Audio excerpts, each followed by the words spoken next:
සම්පූර්ණ රසායනාගාරයක්ම හුදු වැලිකැටයක ප්‍රමාණයට කුඩා කරන්න පුළුවන් කිව්වොත් ඒක විශ්වාස කරන්නත් අමාරුයි නේද? හැබැයි අද මේ පැහැදිලි කිරීමෙන් අපි කතා කරන්න යන්නේ හරියටම අන්න ඒ වගේ විශ්මිත පෙරලියක් ගැනයි.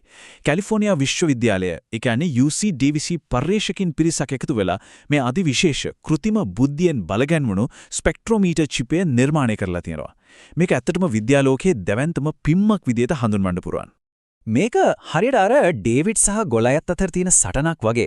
එක පැත්තකින් අපිට තියෙනවා සාම්ප්‍රදායිකව භාවිතා කරන කාමරයක් පිරෙන තරමේ ලොකු ප්‍රිස්ම සහ කණ්ණාඩි පිරුණු යෝධ උපකරණ. අනිත් පැත්තෙන් පරිගණකමය තාක්ෂණය හරහා ක්‍රියාත්මක වෙන මේ අලුත් AI චිපය තියෙනවා මේ අලුත් නිපැයුමේ සම්පූර්ණ ප්‍රමාණය වැලිකැටයක් තරම්. මේ වෙනස කොච්චර දැවන්තද කියලා හිතා ගන්න පුළුවන් නේද? හරි. මේ අපූර්ව තාක්ෂණය කොහොමද වැඩ කරන්නේ කියලා අපි පියවරෙන් පියවර බලමු. මුලින්ම පැරණි තාක්ෂණය සහ මේ නව නිපැයුම සසඳලා බලලා ඊට පස්සේ චිප්ය ක්‍රියාත්මක වෙන විදිහ, කෘත්‍රිම බුද්ධිය දායකත්වය, අදෝරක්ත කිරණයක තියෙන නව හැකියාවන් සහ අවසාන වශයෙන් මෙහි ප්‍රායෝගික ප්‍රයෝජන මොනවද කියලා අපි සාකච්ඡා කරමු. පළවෙනි කොටස පැරණි තාක්ෂණය සහ නව නිපැයුම. අපි මුලින්ම මූලික පසුබිම තේරුම් අරගෙන ඉමු. මේ අලුත් තාක්ෂණය ගැන කතා කරන්න කලින් අපි දැනගන්න ඕන ස්පෙක්ට්‍රෝමීටරයක් කියන්නේ ඇත්තටම මොකක්ද කියලා. සරලවම කිව්වොත් ආලෝකයේ තරංග මැනලා ද්‍රව්‍යවල තියෙන රසායනික සංයුතිය හොයාගන්න පාවිච්චි කරන අත්‍යවශ්‍ය උපකරණයක් තමයි මේක. රසායනික ද්‍රව්‍ය හඳුනා ගන්න, වෛද්‍ය පරීක්ෂණවලදී ස්කෑන් කරන්න මේවා නැතුවම බෑ. හැබැයි මේ අලුත් චිප් එකේ ප්‍රමාණය දිහා බලන්න. වර්ග මිලිමීටර 0.4යි. හිතා ගන්න තමාරුයි නේද? මුළු පද්ධතියම හරියටම අපේ ඇඟිලි තුඩක් මත පහසුවෙන් තියන්න පුළුවන්. ඒ වගේම මේක කොච්චර පොඩි වුණත් විද්‍යුත් ഘോഷාවන්, ඒ කියන්නේ ඉලෙක්ට්‍රිකල් නොයිස් වලට සාර්ථකව මුහුණ දීලා ඊටාම පැහැදිලි සංඥා ලබා දෙන්න මේ චිප් එකට පුළුවන්කම තියෙනවා. දෙවන කොටස චිපය ක්‍රියාත්මක වන ආකාරය. මේ පොඩි ඉඩක් ඇතුලේ කොහොමද මේ තරම් දේවල් වෙන්නේ කියලා අපි දැන් බලමු. සාම්ප්‍රදායික උපකරණවලදී ආලෝකය දේදුන්නක් වගේ වෙන් කරන්න අපි භෞතික ප්‍රිස්ම පාවිච්චි කරනවා. හැබැයි මේ අලුත් චිප්පේ කිසිම ප්‍රිස්මයක් නැහැ. ඒ වෙනුවට මේකේ ඇතුළත් වෙන්නේ සුවිශේෂී සිලිකන් අනාවරක, ඒ කියන්නේ ඩිටෙක්ටර්ස් 16ක්. මේ හැම ඩිටෙක්ටරයක්ම Taman වෙත එන ආලෝකයට ප්‍රතිචාර දක්වන්නේ එකිනෙකට වෙනස් විදියටයි. මේ හරහා ඔවුන් ආලෝකයේ සැඟවුණු වර්ණාවලි තොරතුරු කැබලි වශයෙන් ග්‍රහණය කරගන්නවා. මේ ක්‍රියාවලිය තීරුම් ගන්න පුරුව හොඳම උපමාව තමයි මේක. හිතලා බලන්න සංකීර්ණ කෑමක තියෙන විවිධ රසයන් හඳුනා ගන්න විශේෂඥ රස පරීක්ෂකයන් කණ්ඩායමක් ඉන්නවා කියලා. එක කෙනෙකුට තනියම මුළු කෑමේම රසය සියල්ලම හඳුනා ගන්න බෑ. හැබැයි මේ කණ්ඩායමම එකතු වුණාම කෑමේ තියෙන සම්පූර්ණ රසය හරියටම කියන්න පුළුවන්. අර සිලිකන් අනාවරක 16ත් කරන්නේ හරියටම අන්න ඒ දෙයමයි. තුන්වන කොටස කෘත්‍රිම බුද්ධිය දායකත්වය. අර එකතු කරගත තොරතුරු කැබලි වලින් සම්පූර්ණ චිත්‍රයේ මවන නියම මැජික් එක සිද්ධ වෙන්නේ මෙතනදී. අර අනාවරක වලින් එන සංඥා කෙලින්ම කියවන්න බෑ. ඒවා හරිම ഘോഷාකාරී.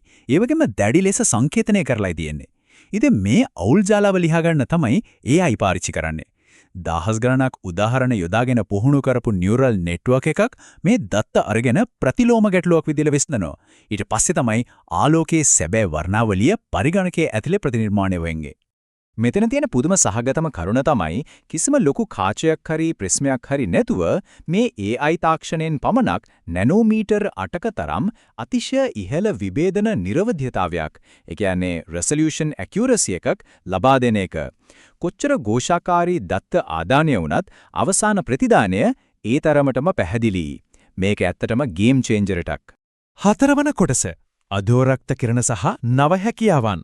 මේ චිප්පේ මතු පිට තියෙන සිලිකන ස්තරය සම්බන්ධයෙන් කරලා තියෙන දැවන්ත ඉංජිනේරු පෙරළිය අපි බලමු. සාමාන්‍යයෙන් ওই සිලිකන් වලට සමීප අදෝරක්ත කිරණ එහෙමත් නැත්නම් NIR ආලෝකය උරා ගන්න ගොඩක් අමාරුයි. හැබැයි මේගොල්ලෝ අපූර්ව වැඩක් කරලා තියෙනවා. ෆෝටෝන කොටු කරගන්න විශේෂ මතුපිට වයනයන් එනම් PTST කියලා ජාලයක් හදලා ආලෝකයේ ඇතුළට ආවම ඒක නැවත නැවතත් විසිරුවලා අන්තිමට සිලිකන් වලට සම්පූර්ණයෙන්ම උරා ගන්න සලස්වනවා. අදෝරක්ත කිරණ වලට මිනිස් සිරුරේ පටක හරහා ගැඹුරටම යන්න පුළුවන් නිසා මේක වෛද්‍ය පරීක්ෂණ වලට අතිශයින්ම වැදගත්. ඒ විතරක් නෙවෙයි මේ චිප් එකට තිනුව තවත් සුපිරි හැකියාවක්.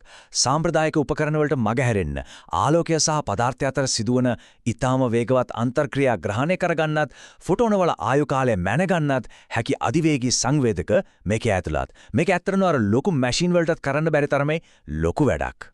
පස්වන සහ අවසාන කොටස අනාගත භාවිතයන්. මේ විද්‍යාත්මක සොයාගැනීමෙන් අපේ එදිනෙදා ජීවිතයට ලැබෙන ප්‍රායෝගික ප්‍රයෝජන මොනවද කියලා බලමු. මේ කුඩා චිප්පේ නිසා අනාගතයේදී වෙන්න යන දේවල් හිතාගන්නත් අමාරුයි.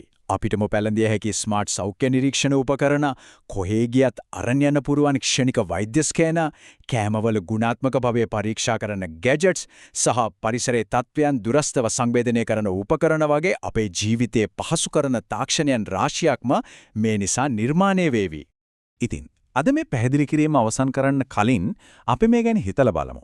අද දැවැන්ත රසායනාගාරයක් වැලි කැටයක ප්‍රමාණයට සීමා කරන්න තරම් AI තාක්ෂණය දියුණු වෙලා තියෙනවා නම් හෙට දවසේදී මේ තාක්ෂණය මගින් අපේ ලෝකයේ තවත් මොන වගේ දේවල් කුඩා කරාවිද? ඒ අනාගත හැකියාවන් සැබවින්ම අනන්තයි නේද? අද මේ පැහැදිලි කිරීමෙන් විද්‍යාලෝකයේ අපූර්ව පෙරළියක් ගැන අලුත් යමක් ඉගෙන ගන්නට ඇත අප විශ්වාස කරනවා. මෙවැනි තවත් විශ්මිත විද්‍යාත්මක සහ තාක්ෂණික තොරතුරු සරලව දැනගන්න අපේ නාලිකාව සබ්ස්ක්‍රයිබ් කරන්න අමතක කරන්න එපා. ඉදිරියේදීත් මෙවැනිම හරවත් පැහැදිලි කිරීමක් රැගෙන එන බලාපොරොත්තුවෙන් අදට අපි සමුගන්නවා.